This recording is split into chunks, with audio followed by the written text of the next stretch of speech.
Hi, this is Dr. Michael Berglund.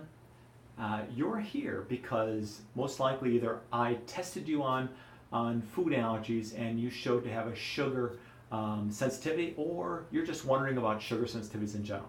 So just know, if you're in general coming here, I'm talking to my patients, but you're more than welcome to listen, all right? So when I tested you on a variety of sweeteners. A large proportion of people don't handle the really refined stuff in the artificial sweeteners really well. We're not really going to talk about artificial sweeteners, NutraSweet, Splenda, saccharin. What I didn't test for is stuff like acesulfame K, other artificial sweeteners. I just recommend that you pull yourself off all of them. If you have some that you're not sure about, you can sort of let me know, and I'll check for them. Same thing holds true with some of the natural sweeteners like monk fruit, lohan, a variety of different no or low calorie natural sweeteners. I honestly can't stock everything in my test kit, but if you're more than welcome to bring those things in, and I'll test you on them. So with regard to the sugar, I know it's going to be really, really hard. And there's a lot of things, when you start looking at ingredients, you start going, there are a lot of things Dr. Berglund have sugar in. I'm aware of that. I'm not worried. First of all, let's be clear, I'm not worried about fruit sugar, okay? The stuff that's in an orange and an apple and grapes, I'm not concerned about.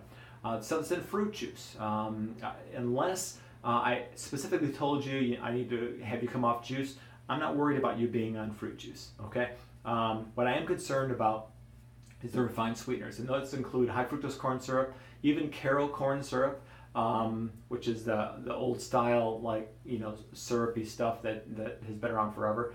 White table sugar, white cane sugar, and white beet sugar, if you see that anywhere. And also what you might see is evaporated cane juice, turbinado sugar, sugar in the raw. There's a variety of different things that look like they're could be natural. It could say organic sugar. I don't care. Okay, it's all cane sugar, and it's too refined for you.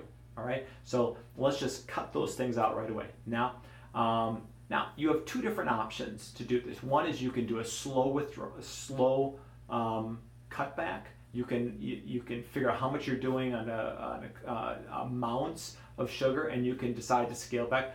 The reason you might do that is because you minimize any chance of it makes it easier for a lot of people, right? So they sit there and going, oh gosh, that's so much easier to gradually scale back than to go cold turkey. The cold turkey is the other option, and that's great in the sense that we get such faster results. You're pushed into this new zone of, I'm not giving you sugar, just deal with it, right? And that's great.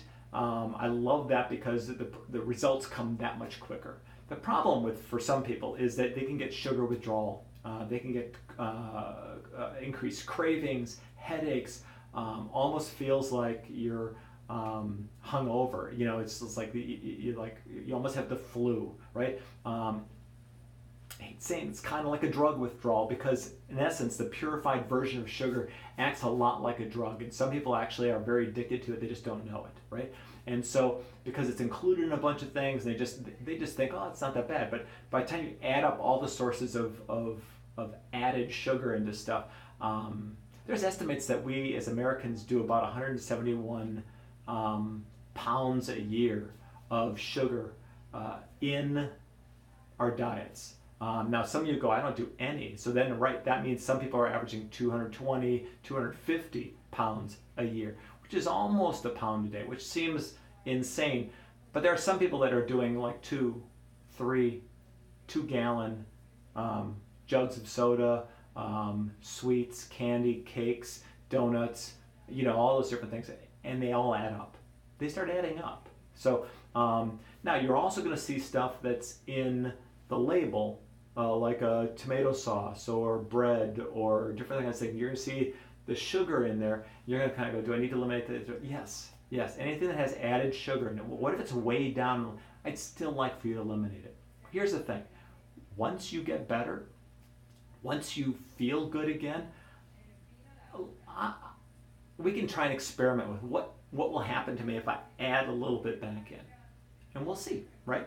Love to have that opportunity to see if that's an option. But until then, let's just cut it out, okay?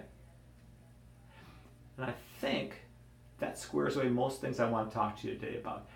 Again, sugar, it's very addictive, and it's all around us. And I know some of you are putting in your coffee, and that means you're either going to do coffee or not do coffee based on whether you can do sugar or not. There are some great substitutes. Stevia, although it has kind of an alternative sweetener aftertaste, can be very, very helpful.